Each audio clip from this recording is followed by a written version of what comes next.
and together.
श्रीभगवानुवाच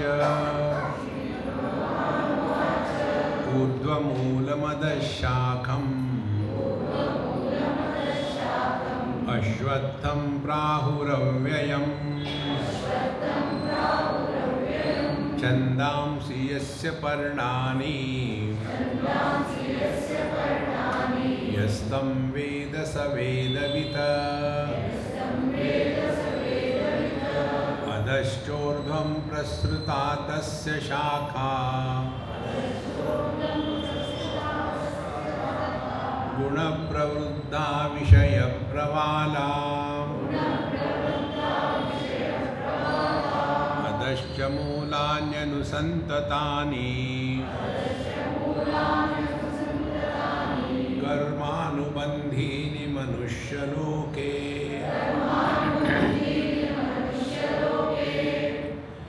कल हमने इस पुरुषोत्तम योग को प्रारंभ किया था और किसी टेक्निकल डिफिकल्टी के कारण कल का सत्संग रिकॉर्ड नहीं हुआ, तो हम आज उसको शॉर्ट में बताते हैं। पहली महत्व की बात ये स्पष्ट समझना है, भगवद गीता किसने किसको बताई और वो सुनने के बाद किसको क्या हुआ।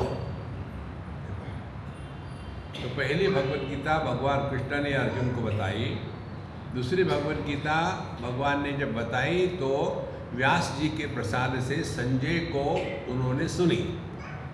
तीसरी भगवद गीता संजय ने धृतराष्ट्र को सुनाई और चौथी भगवद गीता मैं आपको सुना रहा। 4 भगवद गीता हो गई। अब ये 4 भगवद गीता सुनने के बाद किसको क्या हुआ। पहला धृतराष्ट्र को क्या हुआ, पूरी भगवद गीता सुनी और कहीं भी महाभारत में उसका उल्लेख नहीं है कि भगवद गीता सुनने के बाद धृतराष्ट्र को क्या हुआ, कुछ भी नहीं हुआ। अरे इसका मतलब वो अपनी ही जाति के थे, हमको भी कुछ नहीं होता, कितने सत्संग सुने लेकिन वही तमाकू वही चूना चल रहा है। अब दूसरी भगवद गीता संजय ने सुनी तो संजय को क्या हुआ। संजय कहता है तच्च संस्मृत्य संस्मृत्य एतद् रूपम अद्भुतम हरेः विस्मयो मे महाराजन हृष्यामि च मुमुर्मुः। मैंने भगवद गीता सुनने के बाद मुझे इतनी खुशी हुई कि क्या बताऊं।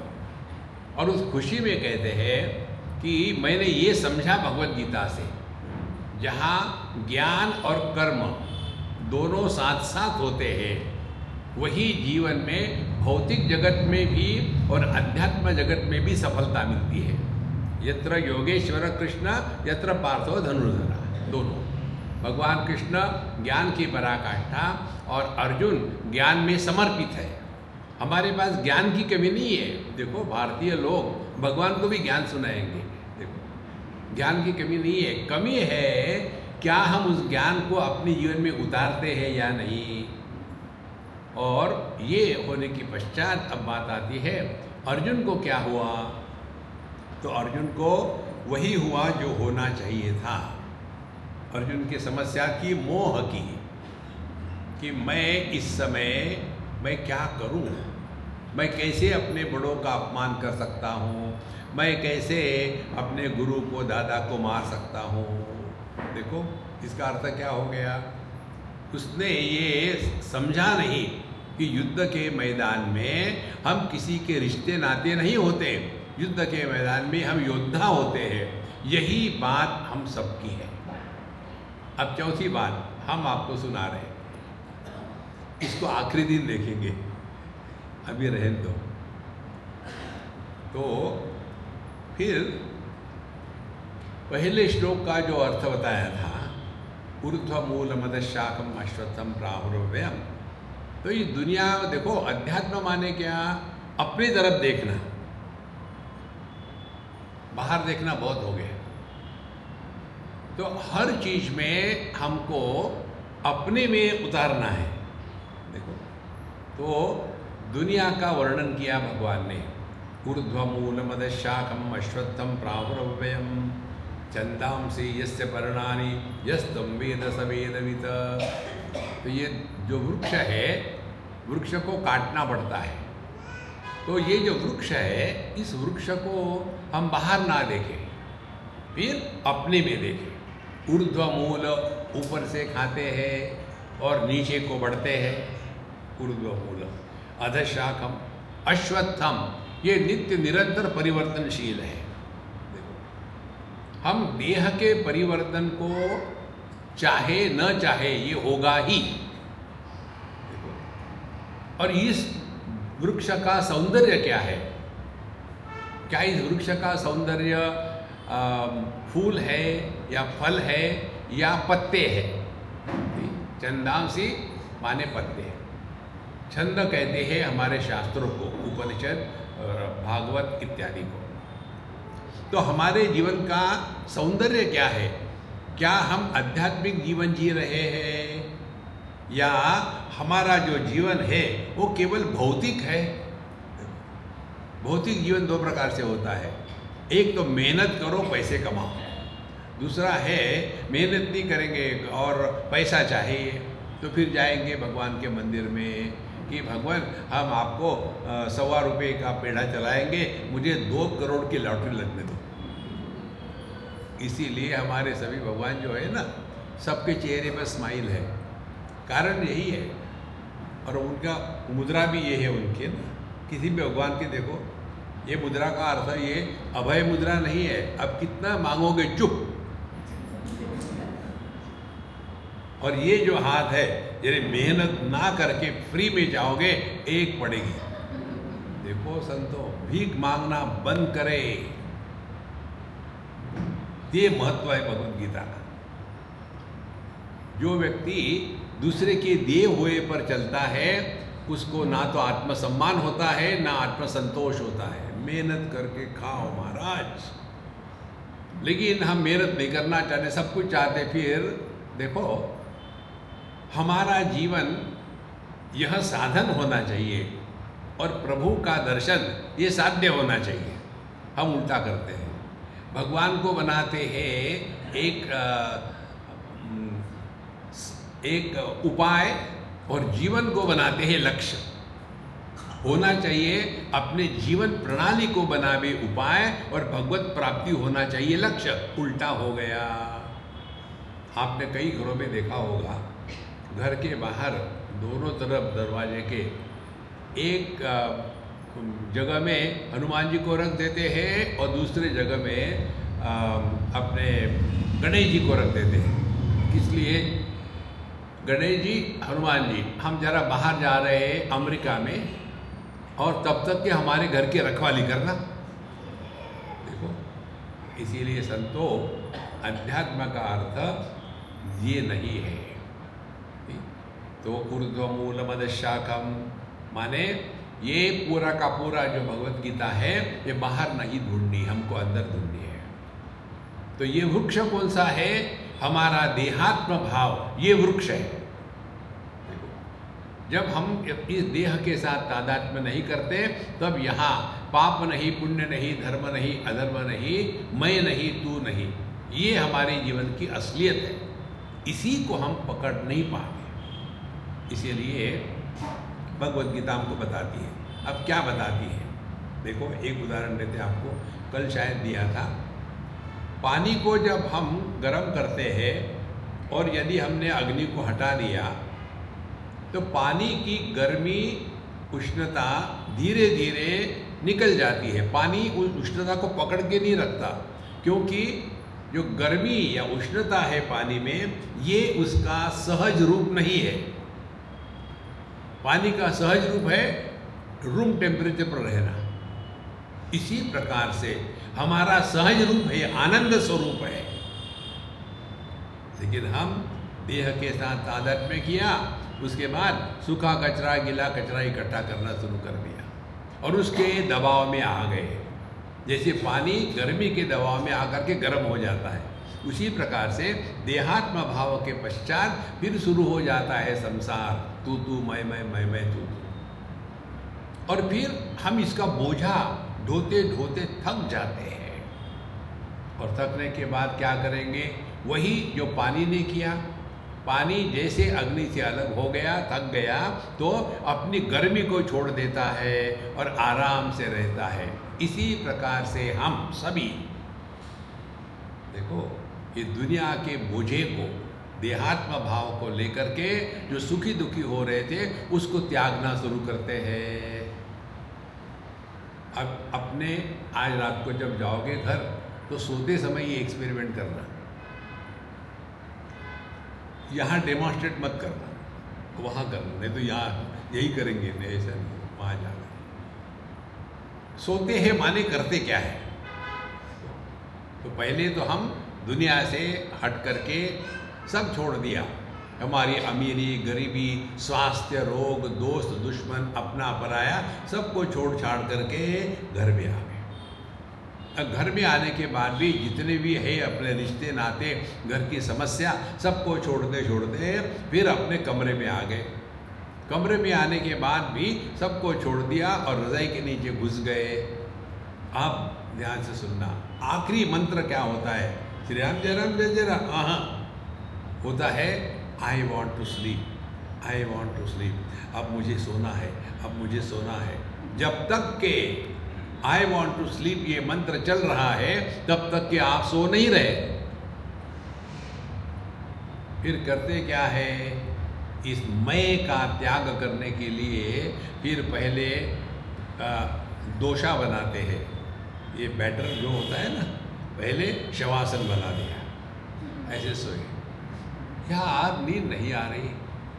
फिर दोषा गर्म हो गया, फिर उसको पलटी मारी, फिर बाएं करवट पर आए और फिर ट्राई करते हैं सोने का, यार अभी भी नहीं आ रही। फिर दाहिने करवट पर आए, फिर सोने का ट्राई करते, यार अभी भी नींद नहीं आ रही। फिर पूरी उल्टी मारते हैं, एकदम शवास, एकदम भुजंगासन में आ जाते हैं।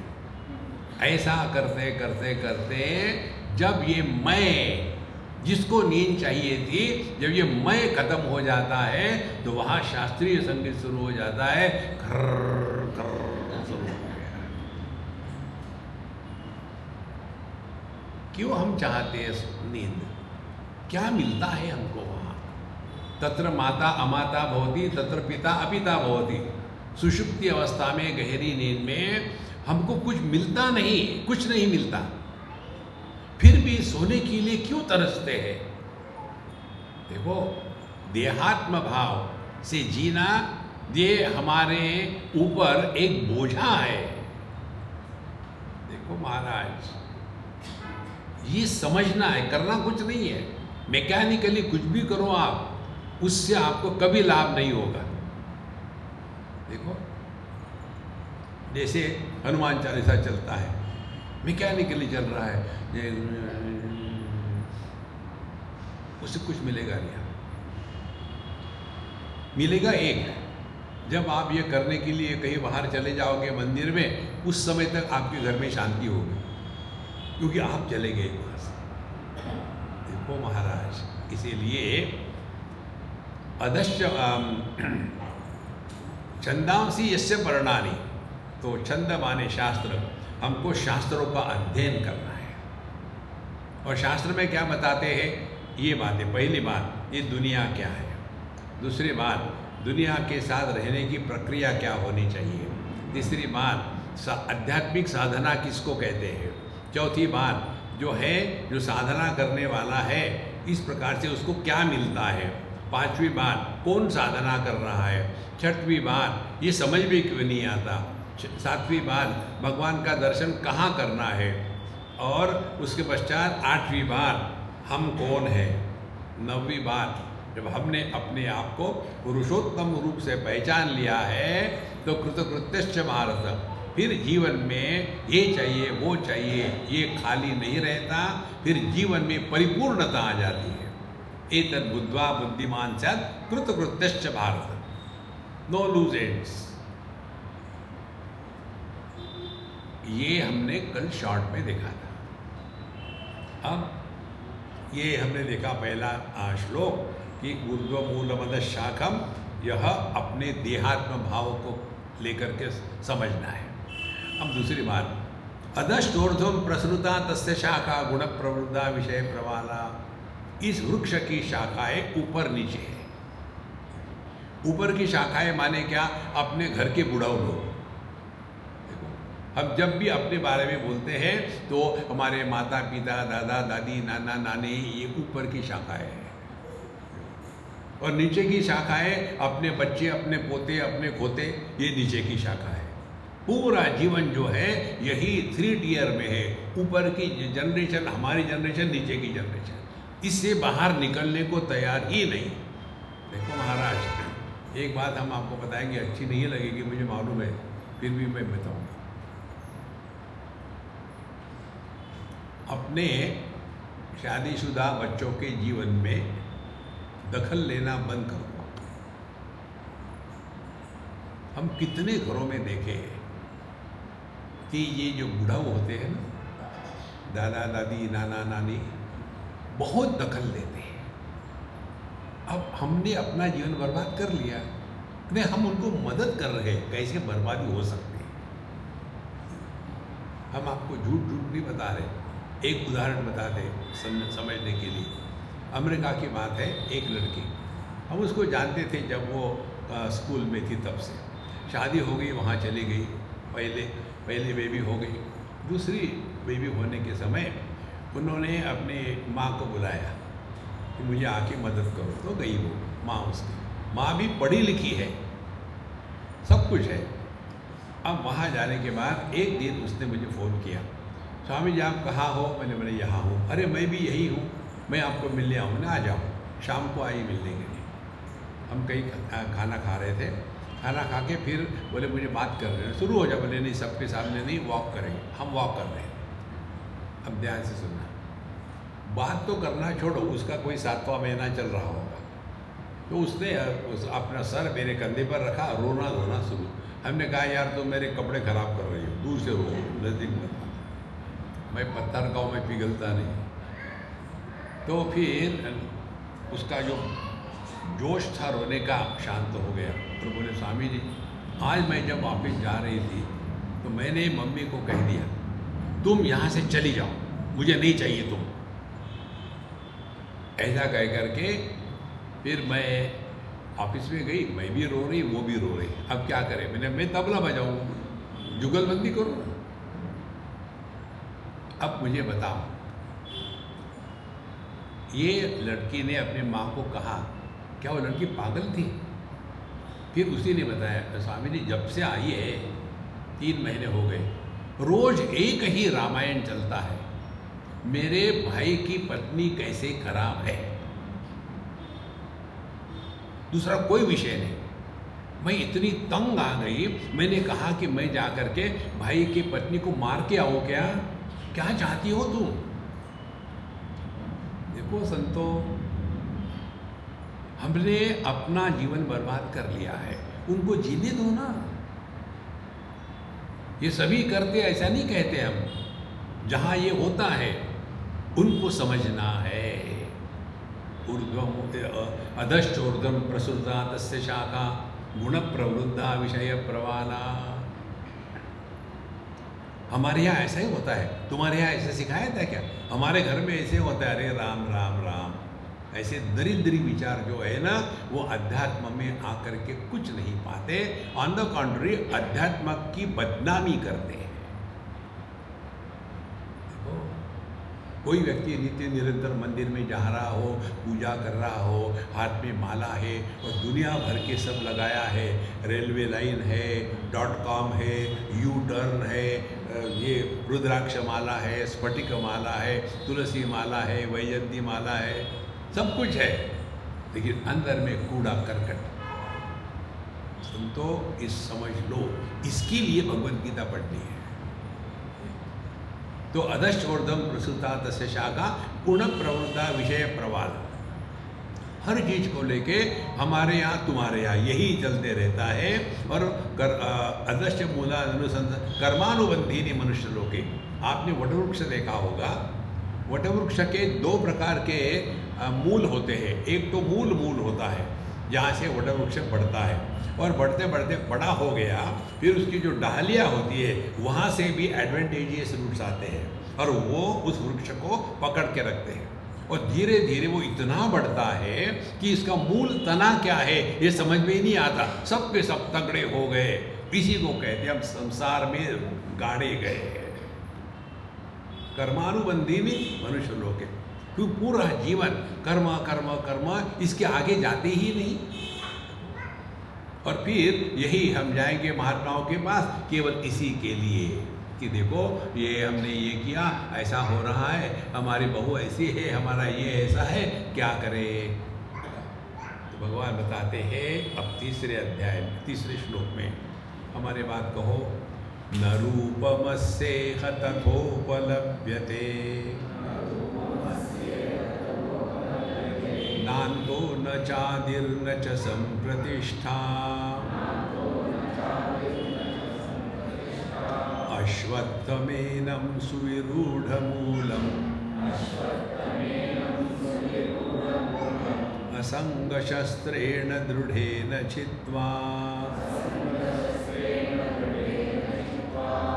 नौ ये जो संसार का वृक्ष बताया है कि ऊर्ध्वमूल मदशाखा, बाहर कहीं ना देखो, न रूप अस्य यह तथा उपलभ्यते, आपको ऐसा वृक्ष कहीं भी नहीं मिलेगा। कारण क्या है? कहते हैं नान्तो न चादि न संप्रतिष्ठा, इसका ना तो आदि है ना अंत है। अब देखो ध्यान से सुनना, किसी को भी अपने जन्म का अनुभव है क्या? किसी को नहीं हो सकता। किसी को भी अपने बढ़ने का अनुभव है क्या? नहीं होता। जब दूसरा व्यक्ति आके हमको कहता है, हम एक बार इस्कॉन के मंडप में थे, वहाँ किसी की शादी चल रही थी, जैसे आप नीचे बैठे हैं वैसे मैं बैठा था और स्टेज पर शादी चल रही थी। हमारे बगल में एक बुढ़ाऊ थे और सब चल रहा उनका जो कार्यक्रम है, हम अपना देख रहे हैं, टाइम पास कर रहे हैं। उतने में एक छोटी सी प्यारी सी लड़की आई, होगी कोई 5 साल की 4 साल की, आ करके दौड़ के आई और कहती है, दादाजी दादाजी ऊपर चलो ना, सब आपको वहाँ बुला रहे हैं। वो कहते, सबके सामने मुझे दादाजी मत कहो, अंकल कहे। अरे बूढ़ा हूँ।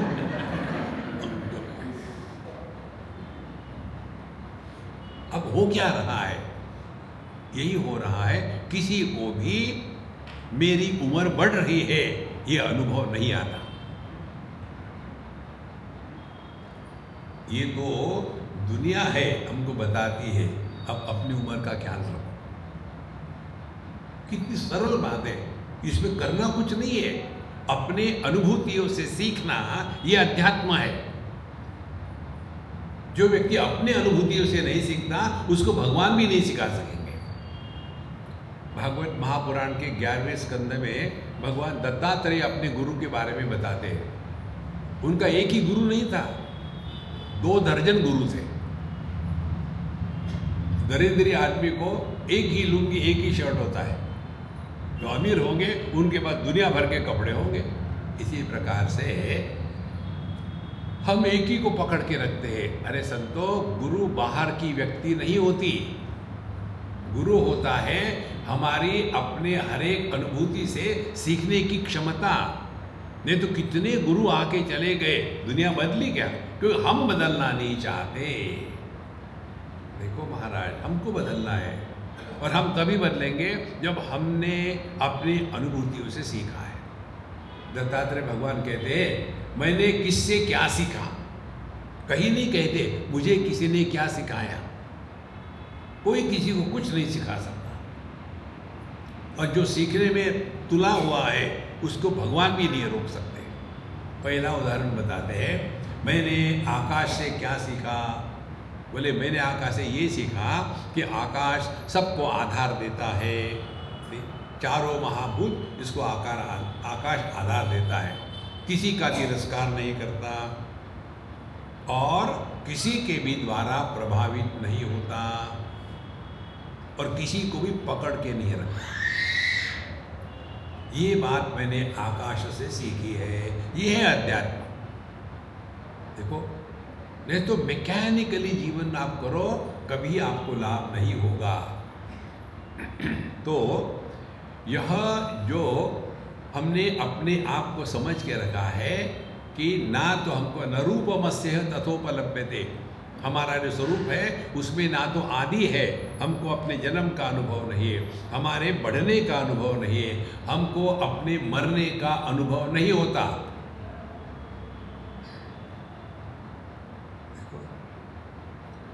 और फिर भी हम अपने को देह मान के बैठे हैं ना, इसीलिए मरने का डर लगता है। कोई भी व्यक्ति को देखो, आप मृत व्यक्ति को देखे, कोई मर गए, फिर हमारे मन में आता है, अरे यार अब अपने को भी मरना है। क्यों? कि देह मरा है और मैं भी देह हूं, तो मरो फिर।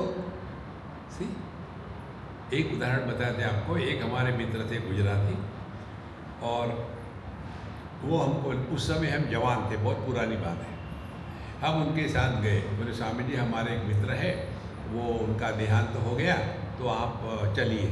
तो हम तो मास्टर की है, कहीं भी फिट हो जाते हैं। कोई मरता है तो हम जाते हैं, कोई मरता नहीं है तो हम जाते हैं। स्वामी जी उसको मारो, हर जगह चल जाते हैं। हम गए वहाँ, उनके डेड बॉडी जमीन पर रखी हुई थी और सब लोग अगल बगल में बैठे हुए थे।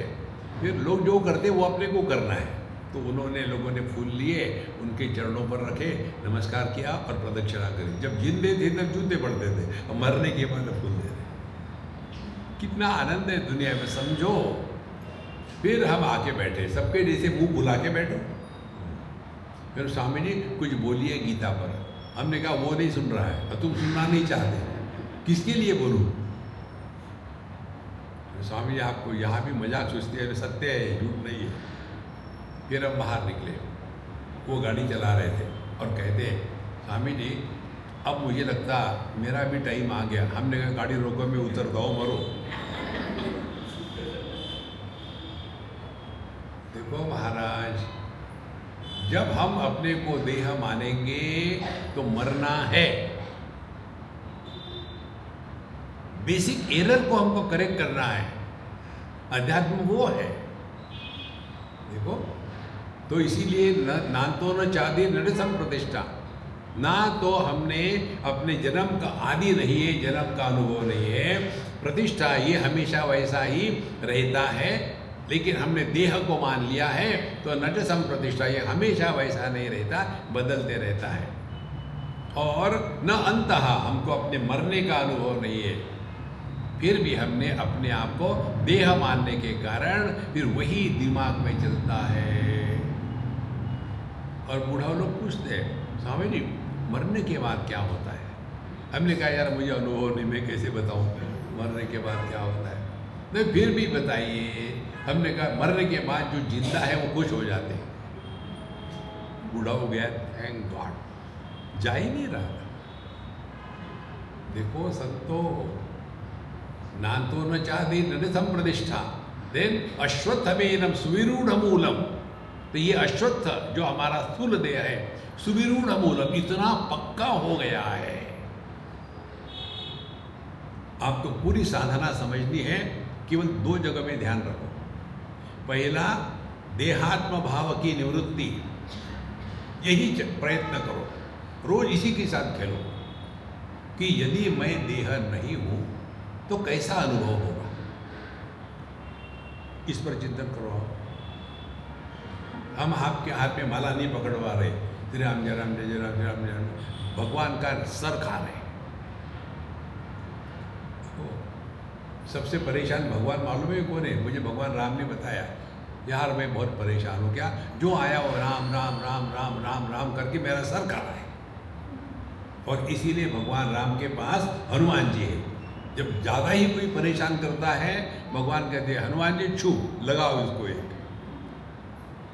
वो हमारे हृदय में बैठे हैं महाराज, उसका तो हम तिरस्कार कर रहे हैं। देखो कितनी महत्व की बात है। तो अश्वत्थमेन माने ये देहात्म भाव को हमको जो सुविरूढ़ मूलम, ये इतना पक्का हो गया है, कहते हैं असंग शस्त्रेण दृढ़ेन चित्वा। देखो यदि आपको किसी वृक्ष को काटना हो और यदि आप सोचे मैं काटूंगा लेकिन मैं बड़ा अहिंसावादी है तो मैं एक मोर पंख ले लूंगा और उससे धीरे धीरे उस वृक्ष को मारूंगा, तो कटेगा वो?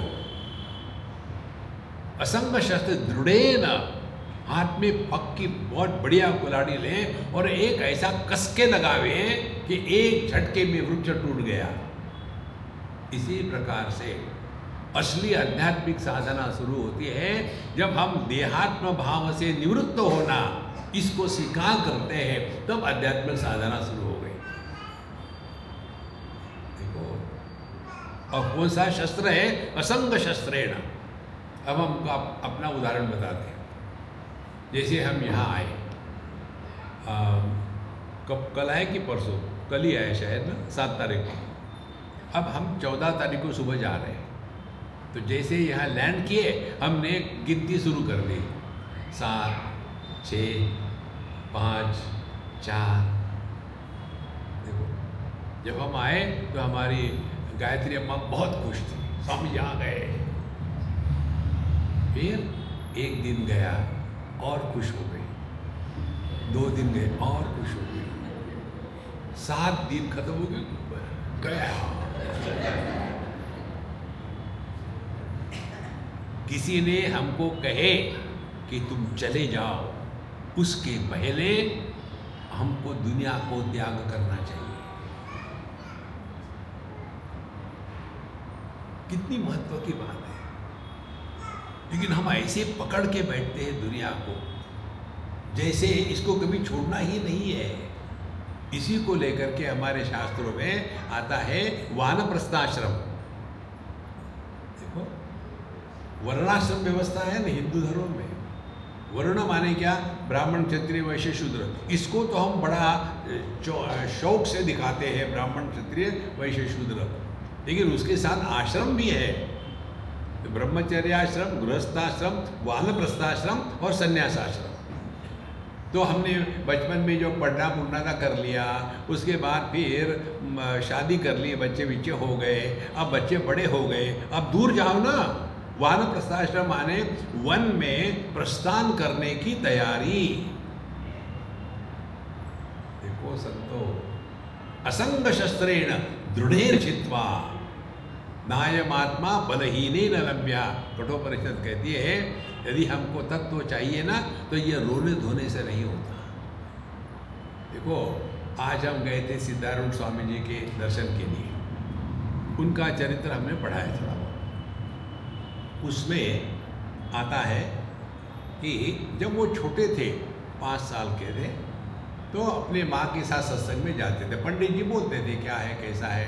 उन्होंने बताया जब महाप्रलय होता है ना, उस समय जो पृथ्वी है पानी में डग जाती है, पानी अग्नि में चला जाता है और अग्नि वायु में और वायु आकाश में लीन हो जाता है। इसी को महाप्रलय कहते। उस बच्चे ने पूछा ये आकाश किस में लीन हो जाता है? पंडित जी ने कहा देखो वो मुझे पता नहीं, ये तो सद्गुरु ही बता सकते हैं। और तब वो इसी मार्ग में चल पड़े। देखो कब तक के हम इस दुनिया में फंसे रहेंगे यार। किसी ने हमको कहना पड़े कि जाओ, उसके पहले आदर से निकल जाए दुनिया से।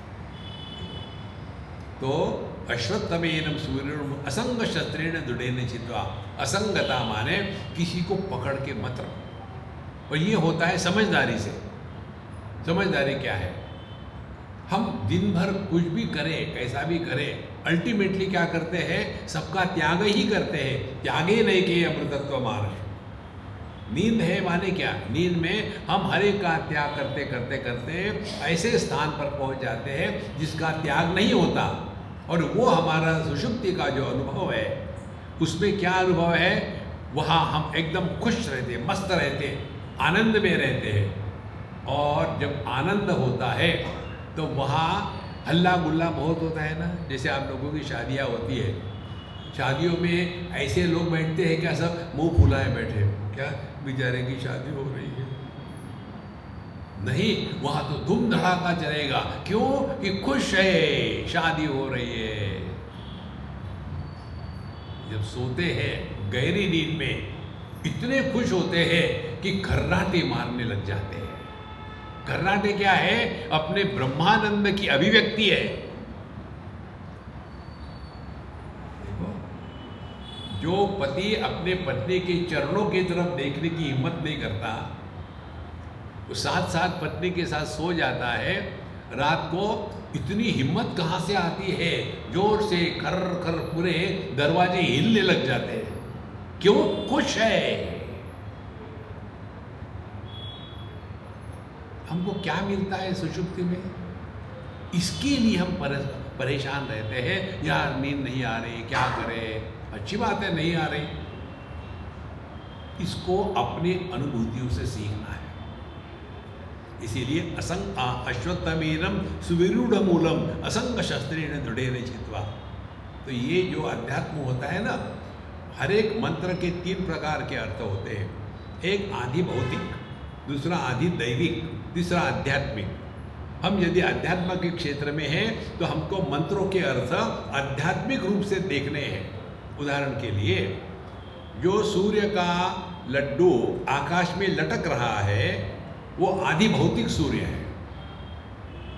जिस सूर्य के कारण कुंती माता को कर्ण नाम का पुत्र प्राप्त हुआ वो आदि दैविक सूर्य है। और जिस सूर्य के कारण हमारे आंखों में दृष्टि है वह आध्यात्मिक सूर्य है। अब बाहर के सूर्य को हम कुछ कर नहीं सकते, वो आदि दैविक को कुछ कर नहीं सकते। कुछ कर सकते हैं तो आध्यात्मिक सूर्य, वो हमारे काम का है। इसीलिए ये जो मंत्र का आप उदाहरण देखेंगे ना, कमेंट्री सभी महात्माओं की, ये बाहर की सब बताएंगे कि देखो अधश्चोर्धम प्रसुता तस्य शाखा, 14 लोक है, भूर्भुवः स्वहा महाजनः तपा सत्यम, और अतल वितल सुतल तलातल रसातल महातल पाताल।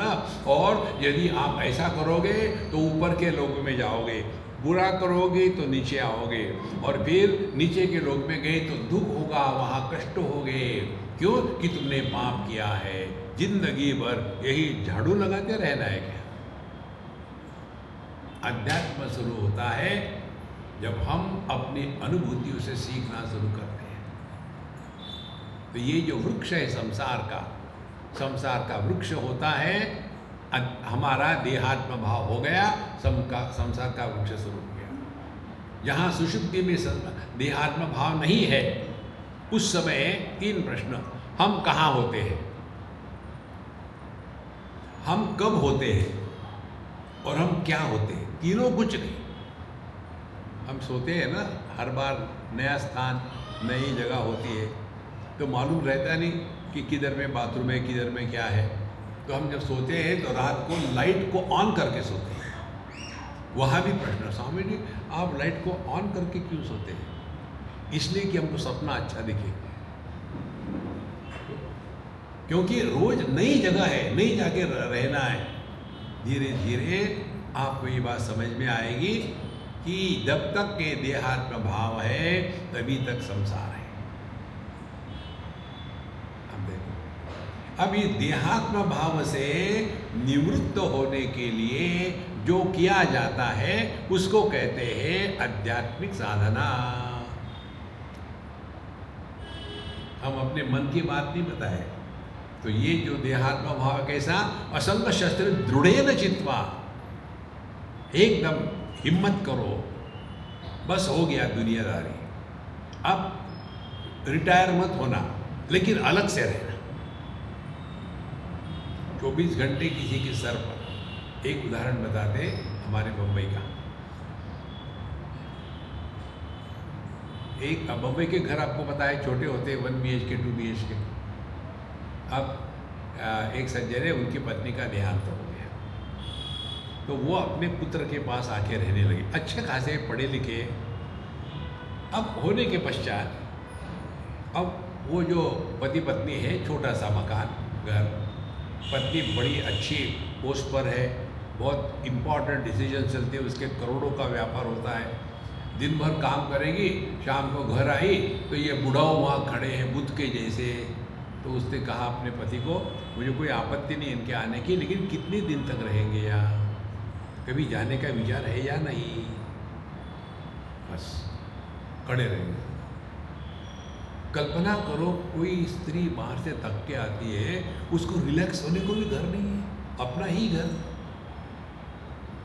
और ये बुढ़ाओं को समझ में नहीं आता। आने के बाद, हाँ आज खाने के लिए क्या बनाओगे, मेरा सर खा। दिन भर वो बेचारी मेहनत करके आई है। पहले जमाने की स्त्री नहीं है वो आजकल की, समझते नहीं। और फिर अल्टीमेटली यही हो गया, दोनों अलग हो गए। और इसमें दोष किसका है, वो लड़की का है? नहीं। इसीलिए असंग दृढ़ेन चित्वा। आज हमारे देश में कितनी जगह में बहुत अच्छे वृद्धाश्रम आ गए हैं, वहाँ जाके रहो, मस्त रहो, चुस्त रहो, स्वस्थ रहो, व्यस्त रहो। नहीं तो दिन भर घर में बैठ करके इन लोगों का सर खाना है। असंग दृढ़ेन, दृढ़ निर्णय ले लो, तब देखो जीवन कैसा आनंद में आता है। अब ऐसा जब होगा कि अब हमको दुनिया में किसी में कोई इंटरेस्ट नहीं है, उसके बाद कहते हैं चौथे मंत्र में, ततः पदम तत्परिमार्गितव्यम। गला साफ कर लो। ततः पदम तत्परिमार्गितव्यम यस्मिन् गता न निवर्तन्ति भूयः तमेव चाद्यं पुरुषं प्रपद्ये यत प्रवृत्ति प्रसुता पुराणी। अब हमने देहात्म भाव से अपने को धीरे धीरे ढीला कर लिया। देहात्म भाव से निकलने के 2 तरीके हैं।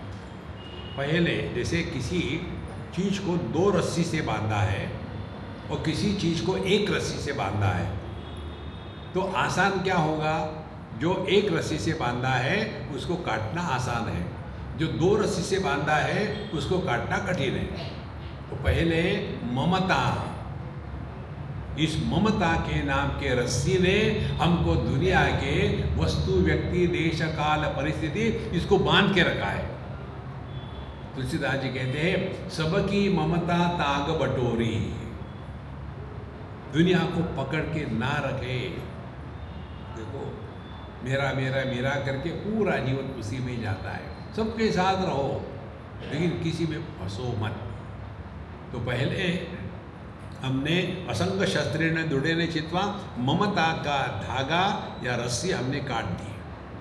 उसके पश्चात फिर क्या होगा? ततः पदम तत्परिमार्गितव्यम। पदम माने जो प्राप्त होने योग्य है, तो तत्पदम परिमार्गितव्य, परिमार्गितव्य माने अब उसको खोजना शुरू करो, GPS लगाओ। अब ध्यान से सुनना, क्या है GPS? देखो, ये जो बड़ा जायंट व्हील होता है ना, उसमें आप बैठो और जब वो घूमता है तो जब नीचे जाता है तो पेट में कैसा होता है, और जब ऊपर जाता है तो कैसा होता है, क्योंकि हम वो जायंट व्हील के पेरी पेरी में हैं। और यदि वहाँ से हट करके सेंटर में आ जाए तो कुछ नहीं होगा। तो साधना क्या है? अपने पेरी से निकल करके मध्य में पहुंच जाना। यही हम करते हैं, लेकिन हमको मालूम नहीं ये हम कर रहे हैं। जब हम जगते हैं तब क्या है? तो उसमें दो बातें हैं, हमारा सूखा कचरा और हमारा गीला कचरा। जिंदगी भर वही बात है और कुछ नहीं। वहाँ से हटो और धीरे धीरे अब शुरू हो जाओ। हमने आज तक क्या प्राप्त किया है? देखो, एक बार हमारे जैसा आदमी मर के ऊपर गया, तो भगवान ने पूछा, यार तुमको मैंने मनुष्य के रूप में भेजा था, तुमने क्या किया? हमने कहा, सुनो, नोट करो, मैं दक्षिण भारत का हूँ, तो मैंने 4 टन चावल खाए। अच्छा, बड़ी उपलब्धि है। और लेकिन मैं था पंजाब में, इसीलिए 6 ट्रक दूध पिया। अरे बनाया क्या ये बताओ ना, गोबर। हमारे जीवन की क्या उपलब्धि है? देखो, हम किसके लिए यहाँ भेजे गए हैं? देखो, आपके हमारे बीच में ये माइक है। ये माइक हमारे आपके बीच में होने का कारण क्या है, उस पर चिंतन करो। पहली बात, ये माइक उपलब्ध है। दूसरी बात, ये केपेबल है, जिस काम के लिए बनाया है उसके लिए केपेबल है। तीसरी महत्व की बात, इसका अपना कोई एजेंडा नहीं। कई बार देखा है ना आपने, माइक का अपना एजेंडा होता है, करेंगे, कभी अपना ओंकार निकलेगा, कभी ये अपना गला साफ करेगा, कर कर कर कर कर कर।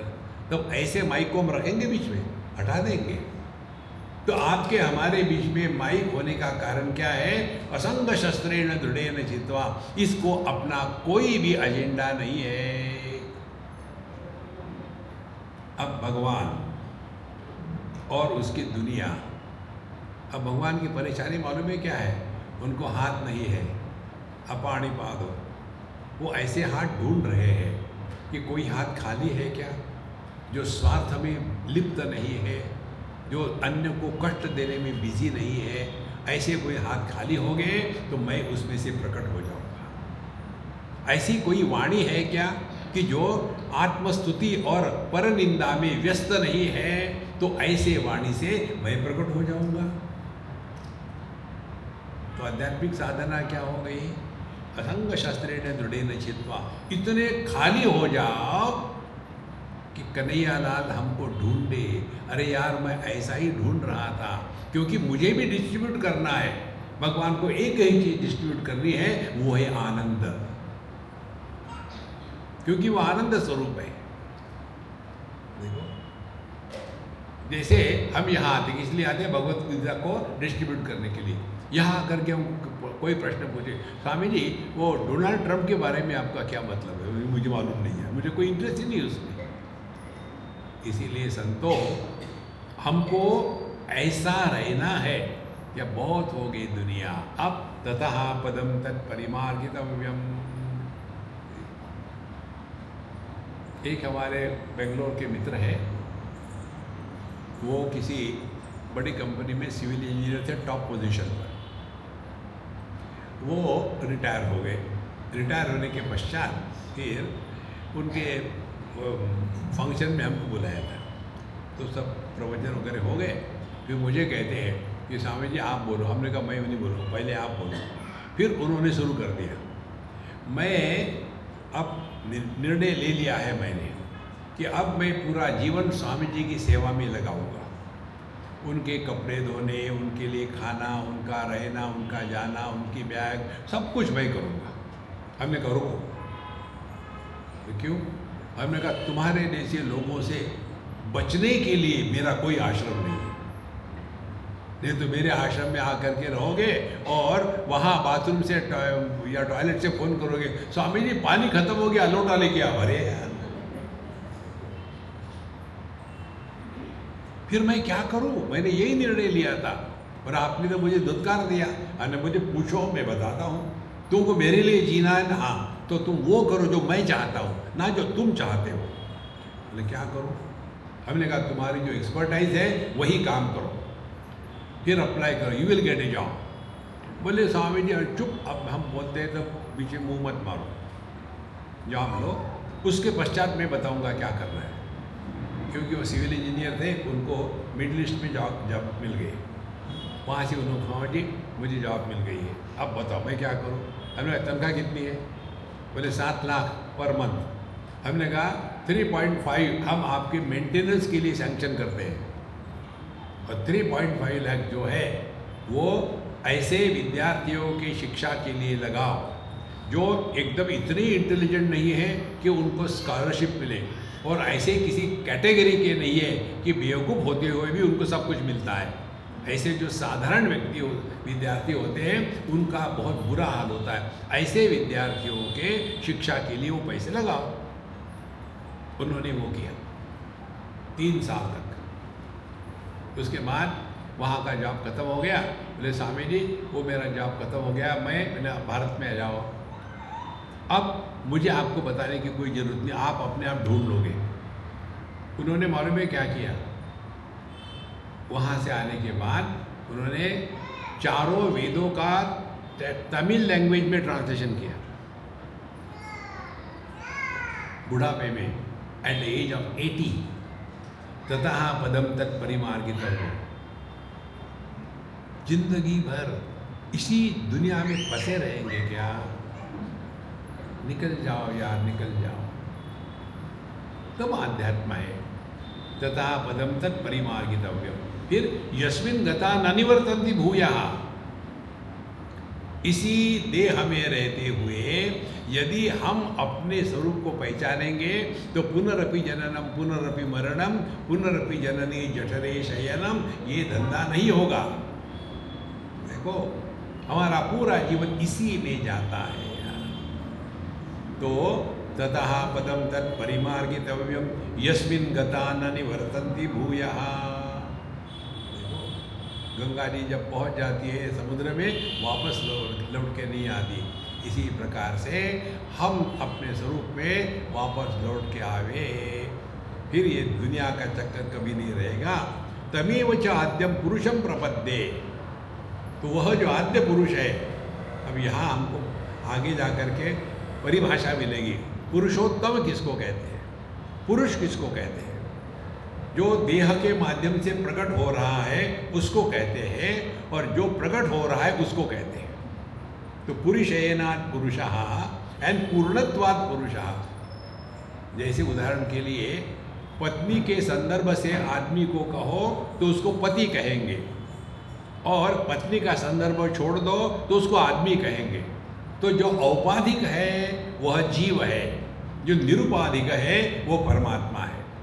तो इस उपाधियों का त्याग करके अपने निरुपाधिक स्थिति में निष्ठा प्राप्त करना, यही अपने जीवन का लक्ष्य है। इसीलिए तमेव च आद्यम पुरुषम प्रपद्ये। और देखो कितनी सिंपल बात है, इधर ही केवल ध्यान दो। हमको अपने जन्म का अनुभव नहीं, हमको बढ़ने का अनुभव नहीं, हमको मरने का अनुभव नहीं, और सबसे महत्व की बात, हमको अपने अभाव का अनुभव नहीं है। नित्योपलब्धि स्वरूपो हम आत्मा। हमको इस समय अपने बचपन का अनुभव नहीं है, बचपन भूल गए, खत्म हो गया।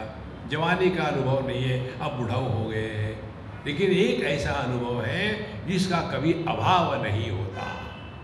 तो तमेव च आद्यम पुरुषम प्रपद्ये। प्रपद्ये माने समर्पित हो जाओ।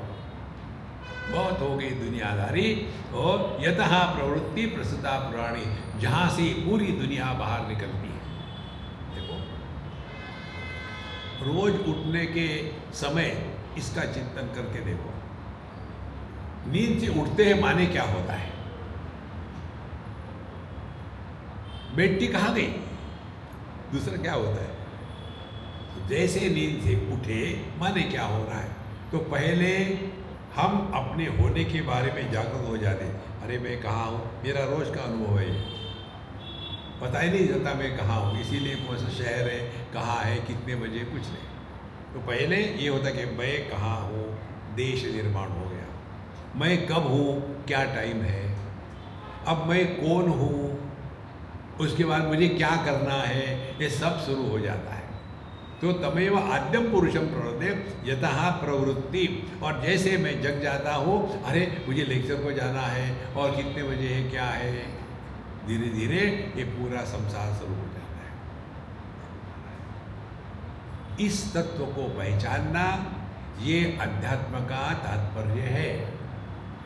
और देखो सबसे महत्व की बात, हम आपको दान धर्म की बात नहीं कर रहे हैं, हम आपको योगा भोगा की बात नहीं कर रहे हैं, हम आपको कोई मंत्र दीक्षा नहीं दे रहे हैं, हम आपको ये नहीं कह रहे कि मौन रहो या ये करो वो करो, हम आपको ये नहीं कह रहे मंदिर में जाओ, हम आपको ये नहीं कह रहे कि घास ही खाओ, मांस मत खाओ।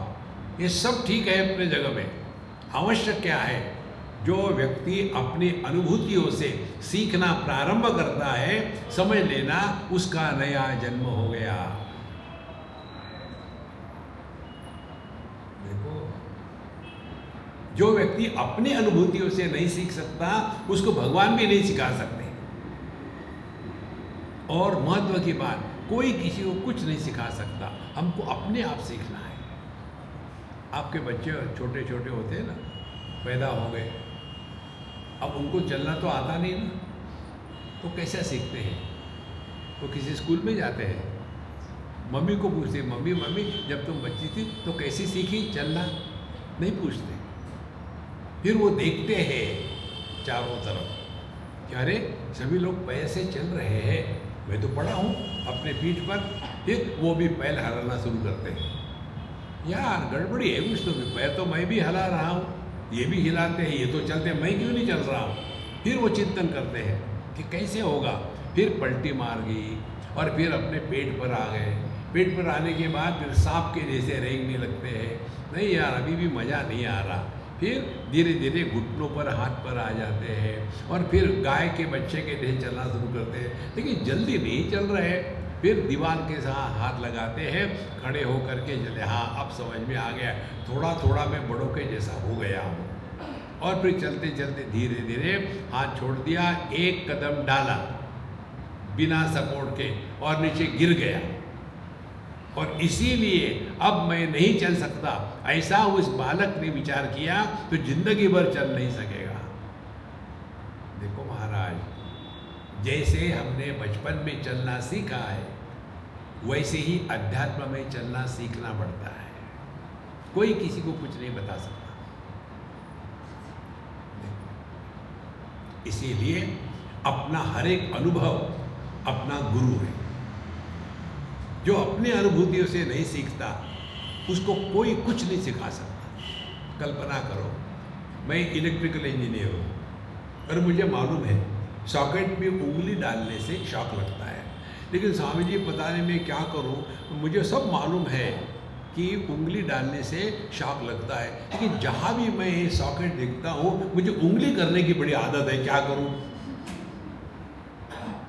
तो ऐसे व्यक्ति को देख करके हमको उस पर दया आएगी कि हंसी आएगी? इसी प्रकार से हम सत्संग में जाते हैं, दान धर्म करते हैं, भगवान का नाम लेते हैं, लेकिन सबके प्रति हमारे हृदय में कड़वाहट बाहर आ जाती है। क्या मिला?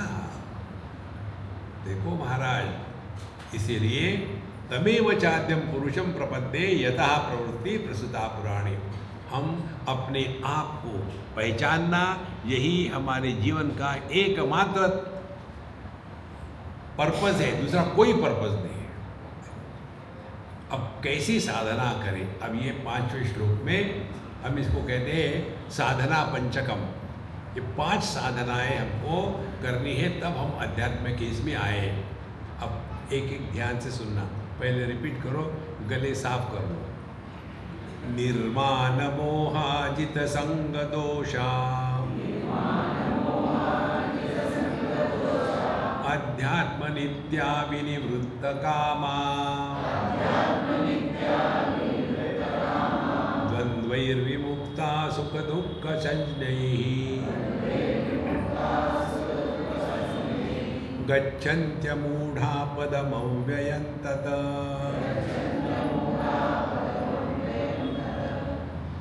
भगवान ने पिछले श्लोक में कहा, क्या कहा, यतः प्रवृत्ति प्रसूता पुराणी, हमारा ये डेस्टिनेशन है। तो इस डेस्टिनेशन को प्राप्त करने के लिए साधना क्या है, अब इसको सूक्ष्मता से मन लगा के सुनो भैया।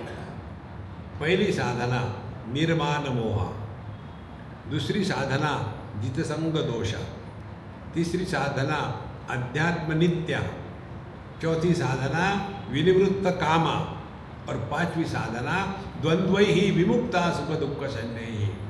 ये 5 बातें जीवन में उतारने का प्रयत्न करना, इसको कहते हैं आध्यात्मिक साधना।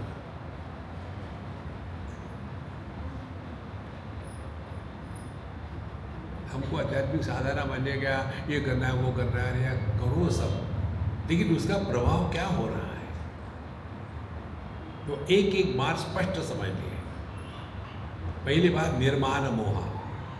मान माने क्या, मान माने नापना।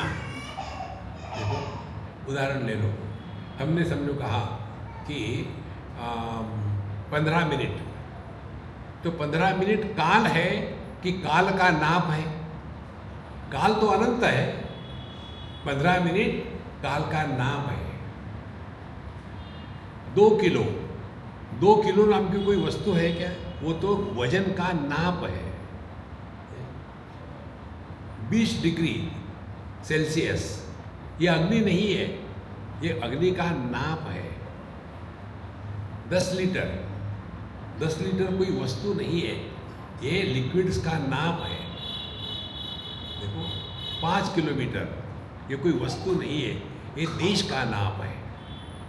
हम सभी के सभी इसी में फंसे हुए हैं। कैसे? निर्माण मोहा। जब हम अपना एप्लीकेशन भरते हैं तो उसमें क्या क्या लिखते हैं? पहले DOB, डेट ऑफ बर्थ, माने इसके पहले हम नहीं थे, यही है। तो हमने अपने आप को कहा मैं पिछले 40 साल से 16 साल का ही हूँ। तो हमने अपने आप को काल में नाप लिया है। फिर देश में नापते हैं, हमारी लंबाई चौड़ाई कितनी है? 4 फुट लंबे हैं और 6 फुट चौड़े हैं। तो ये हो गई हमारी लंबाई चौड़ाई, ये हो गया आकार, देश हो गया। एक हो गया काल, हमारी उम्र, दूसरा हो गया देश, हमारी साइज, तीसरा हमारा वजन 2 टन, ये हो गई वस्तु। तो देश काल वस्तु, इन तीनों को हमने मैं मान के रखा है, इसी को देह कहते हैं। निर्माण मोहा। और ये मोह इतना हो जाता है कि जीवन में देह को छोड़ करके, उसके संबंध को छोड़ करके दूसरे विचार आते ही नहीं। देखो महाराज, तो पहली साधना ये है, निर्माण मोह। अब इस पर खेलो, कठिन नहीं है। कैसे? समझदारी से, सीरियस होकर के साधना नहीं होती। क्या समझदारी है? पहली समझदारी ये है, जिस देह को हमने मैं माना है, उस पहले काल कि मेरा डेट ऑफ बर्थ इतना है। अब किसको पता होता है हमारा डेट ऑफ बर्थ कितना है? किसी ने बता दिया, मान लिया। मालूम होता है कि हम कब पैदा हो गए? एक बार हम किसी मैटरनिटी होम में थे किसी कारण से, तो जो भी काम था वो हो गया। उसके पश्चात हमने उस नर्स से बात करी। हमने कहा अम्मा मुझे कुछ सीखना है। तो बोले मेडिकल कॉलेज में वो नहीं सीखना, मुझे ये सीखना है कि आप बुरा नहीं मानो तो मैं पूछूं? बोले पूछिए। हमने कहा जब कोई बच्चा पैदा होता है उस समय तो केवल आप ही होती है, उनके माँ बाप तो वहाँ अलाउड नहीं है। तो उस समय आप लोग लिखते हो कि अमुक अमुक बच्चा इतने बजे इतने समय पैदा हुआ। और आप देखो किसी के भी कुंडली में हर एक व्यक्ति पैदा होता है ऑड फिगर में 728। तो हमने कहा वहाँ एक औरत होती है क्या? नहीं, वहाँ दर्जनों होती है। और कौन पैदा हुआ, कौन पैदा हुआ, कितने बजे, कितने बजे, ऐसा दिखती होती है। क्या कोई राउंड फिगर में पैदा होता ही नहीं? दो हो गए राउंड फिगर में पैदा, भगवान राम और भगवान कृष्ण 12 बजे, एक दिन को एक रात को। बाकी किसी की भी कुंडली देख लो आप, 7:58, 2 मिनट जल्दी हो गए क्या?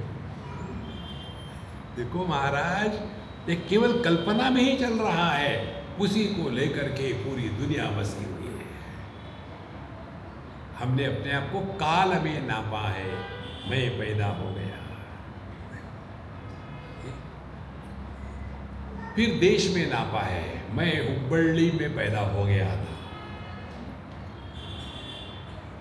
उस समय मालूम भी नहीं होता हुबली क्या है और कर्नाटक क्या है, कुछ भी मालूम नहीं होता। उसी को लेकर के जननी जन्मभूमिश्च स्वर्गादपि गरीयते, उसी में फंसे हुए हैं।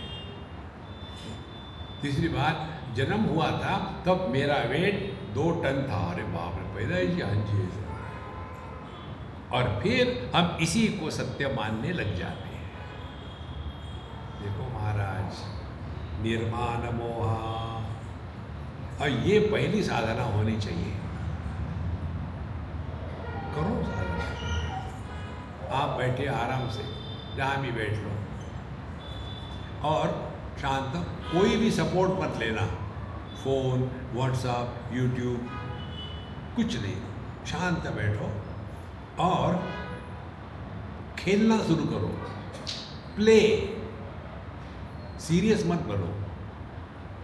ये खेलना है कि यदि मैं देह नहीं हो सकता तो फिर बिना देह का अनुभव कैसा होगा? करो चिंतन। जब मैं अपने को देह मानता हूँ तो चिंतन क्या होगा? मैं स्त्री हूँ, मैं पुरुष हूँ, मैं जवान हूँ, मैं बूढ़ा हूँ, मैं सुंदर हूँ, मैं सुंदर नहीं हूँ, मैं पढ़ा लिखा हूँ, मैं अनपढ़ हूँ, मैं समझदार हूँ, मैं बेवकूफ़ हूँ। अपने आप देह को लेकर के धड़ाधड़ अपने विचार आ जाएंगे।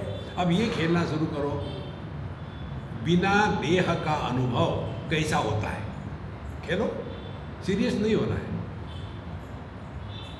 देह से अन्य होना, निर्माण मोह, इस मोह से छूट जाना, माने क्या होगा एक्चुअली यार, चिंतन करो ना। तो जैसे हम इस माइक से अलग है, हमको कोई डाउट है क्या इसके बारे में? कोई डाउट नहीं है। तो माने क्या है, ये माइक के जो गुणधर्म है वो हमारे गुणधर्म नहीं है। माइक काला है, हम काले नहीं हैं। माइक में सफ़ेद बने, हम सफ़ेद नहीं हैं। माइक लोहे का बना है, हम लोहे के नहीं बने। माइक को इस स्टैंड में गाड़ दिया है, मुझे नहीं गाड़ा है। इसमें कौन सी बुद्धि लगती है? इसी प्रकार से अब खेलना शुरू करो। हम यदि देह से अन्य हैं, इसका क्या अर्थ है? तो देह के जो गुणधर्म है वो हमारे नहीं है। देह के क्या गुणधर्म है? पहला गुणधर्म, देह का आकार होता है। अब ट्राई करो, खेलो, बिना आकार का अनुभव कैसा होगा? माने आपने अपने मन को निराकार यह वस्तु दी है। मन बिना आकार के जिंदा नहीं रह सकता। आकार यह मन की खुराक है। अब यही प्रैक्टिस करें कि हम देह से अन्य हैं, माने हमारा कोई आकार नहीं।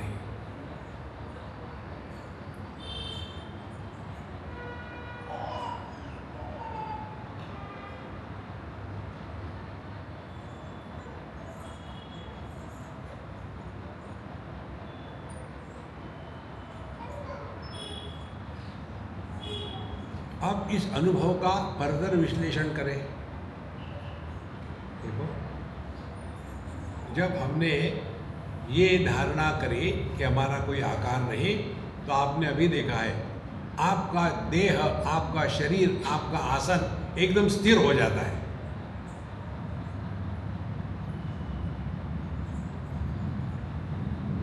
तो देह को हिलाने के लिए देह के साथ तादात्म्य की आवश्यकता है।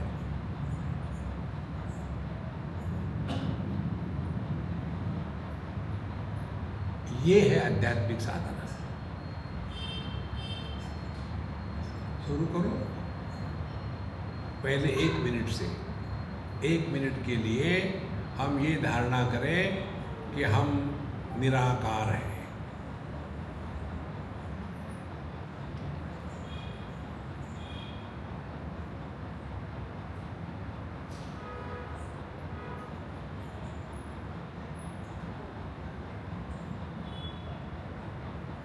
तो निराकार है माने क्या?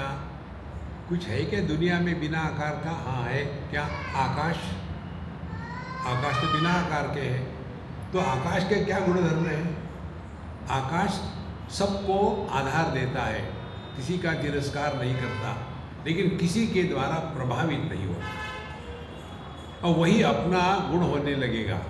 जब हम निराकार हैं तो हमारे लिए ना कोई दोस्त है ना कोई दुश्मन है।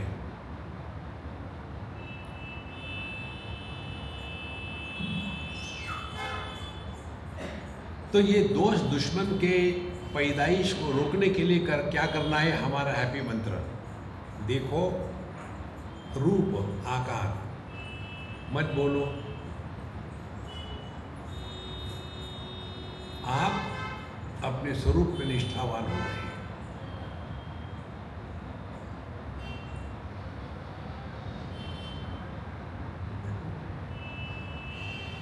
ये अभ्यास धीरे धीरे एक बार में 1 मिनट 2 मिनट दिन में 5-6 बार करो।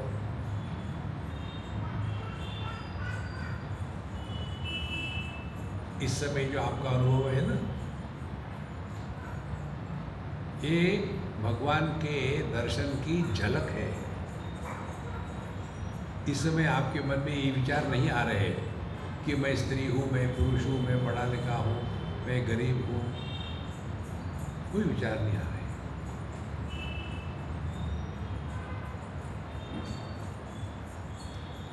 निर्माण मोह। ये अभ्यास करते करते एक दिन आपको ये बात समझ में आएगी। कौन सी? विचार करने के लिए एक संदर्भ चाहिए। You require a reference to think. फिर एक्सपेरिमेंट करो अपने आप पर। यह अध्यात्म है।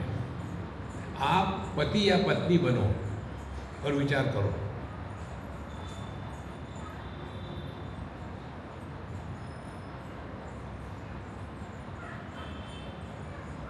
रुक जाओ।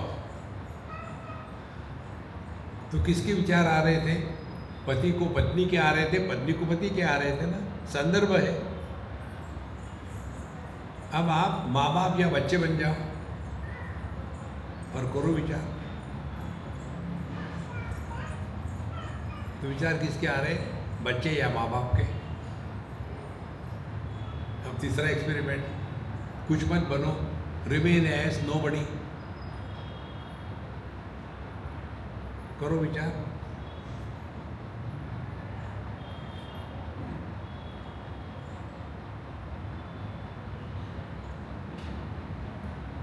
देखो संतो, हमको मन को लेकर के कंप्लेन किसी वक्त कुछ नहीं आता। हाँ जी, मेरा मन बड़ा डिस्टर्ब है, क्या करूं? आत्महत्या करूं। कंप्लेन करना ये अध्यात्म नहीं है। अपने अनुभूतियों से सीखना यह अध्यात्म है। देखो, आपको जीवन में 24 घंटे में 24 लाख उदाहरण मिल सकते हैं। यदि हमने अपने अनुभूतियों से सीखना इसको अध्यात्म के रूप में स्वीकार किया तो। जैसे हमने आपको बताया था कि जो काम बिना मन के लगाए होता है उसका प्रभाव हम पर नहीं पड़ता।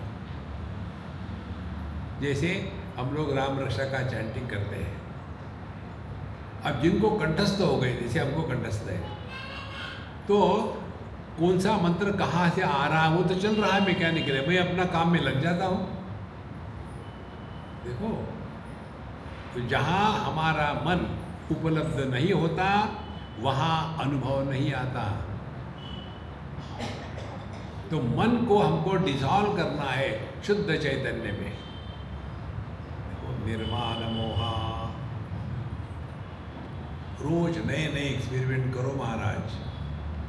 जिस दिन ये बात आपको स्पष्ट होगी ना, विचारों के मूल में एक बीज होता है। वो बीज है मिस्टर और मिसेस समबडी। माँ बनोगे तो बच्चे के विचार आएंगे, पति बनोगे तो पत्नी के विचार आएंगे, यदि बिजनेसमैन बनोगे तो बिजनेस के विचार आएंगे। यदि आपने कोई भी संदर्भ नहीं दिया है, माने कुछ बनो मत, और ये हम रोज अटेंड करते हैं, जब सोते हैं तब हम कुछ बनते नहीं। जितने बनावटी चीजें हैं ना, पति पत्नी भाई माँ बाप अमीर गरीब पढ़े लिखे सब का सब हम छोड़ देते हैं, और जो सबके अभाव में होता है वो परमात्मा है। निर्माण मोहा, ये है आध्यात्मिक साधना। ये तो ठीक ही है, हम गए मंदिर में मत्था टेके ये कि वो करो, सब ठीक है टाइम पास करने के लिए, लेकिन आवश्यकता इस बात की है कि जब तक के देहात्म भाव की निवृत्ति इसको हम अपने जीवन का लक्ष्य नहीं स्वीकार करेंगे, तब तक के हमने अध्यात्म में प्रवेश किया है। दिल बहलाने के लिए गालिब ख्याल अच्छा है। ओम पूर्णमदः पूर्णमिदं पूर्णात् पूर्णमुदच्यते पूर्णस्य पूर्णमादाय पूर्णमेवावशिष्यते। ओम शांति शांति शांति। हरि ओम। श्री गुरुभ्यो नमः। हरि ओम।